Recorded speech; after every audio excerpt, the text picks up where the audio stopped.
France Inter. Éric Delvaux, le 6-9 du week-end. L'actualité européenne, c'est votre Café Europe. Bonjour Stéphane Leneuf. Bonjour Éric. En France, Elisabeth Borne vient de repousser à l'automne le projet de loi sur l'immigration et le droit d'asile. Eh bien en Europe, c'est l'inverse. La réforme européenne de l'asile est actuellement en discussion. C'est en septembre 2020 que la Commission a présenté ce pacte sur la migration et l'asile pour assurer une meilleure répartition des demandeurs d'asile dans l'Union européenne. Un pacte pour une nouvelle tentative de réforme. Après, on s'en souvient, l'échec de la politique des quotas obligatoires suite à la crise des réfugiés de 2015.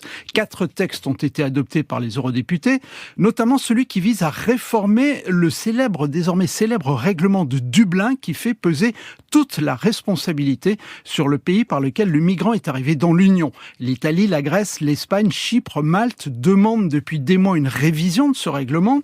Le Parlement prévoit donc un mécanisme de solidarité obligatoire envers les États membres qui sont confrontés à la pression migratoire. Ainsi, les pays européens devront s'engager tous les ans à accueillir un certain nombre de demandeurs d'asile. C'est ce que l'on appelle la relocalisation. Ou alors, ils devront apporter une contribution financière aux pays sous pression. Explication de Sylvie Guillaume, elle est députée européenne. C'est la clé de voûte du régime commun de l'asile. C'est ce qui permet effectivement d'avoir plus ou moins une fluidité dans les parcours de l'asile. Là, logiquement, le règlement sur la gestion de l'asile et de la migration devrait permettre en fait d'avoir un mécanisme de solidarité qui s'appuie sur des relocalisations avec des procédures qui soient spécifiques pour les États membres. Donc normalement, si tout se passe bien, on pourrait avoir des critères qui déterminent l'État membre qui est responsable de la demande de protection internationale. Je serais tentée de dire à ce stade, si je peux avoir un esprit un peu critique, que évidemment ça représente une avancée parce que il y a cette volonté exprimée de relocalisation obligatoire, mais c'est le problème, c'est qu'on en reste sur le sujet de difficulté principale, qui est que les pays de première entrée restent des pays qui sont responsables de l'examen.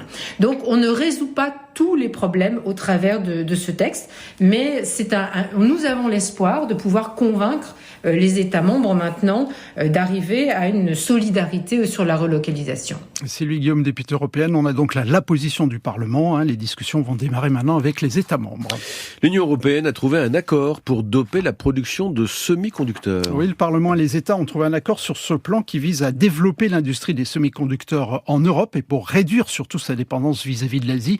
Objectif affiché, atteindre 20% du marché mondial en 2030, soit 2 fois plus qu'aujourd'hui.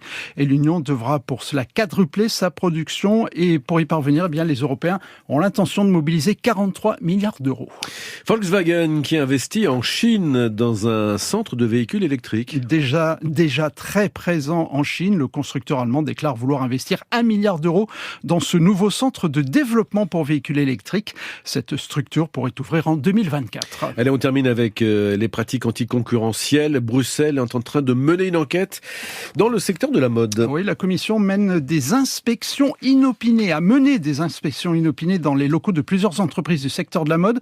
Des entreprises soupçonnées d'entente, pas de nom à ce stade, et ceci dans plusieurs États. L'exécutif européen est le gendarme de la concurrence. On ne connaît pas le nom des entreprises visées par ces inspections. Les pratiques anticoncurrentielles, on le rappelle, sont passibles d'importantes amendes. Stéphane Leneuf, votre Café Europe, c'est aussi sur l'appli Radio France.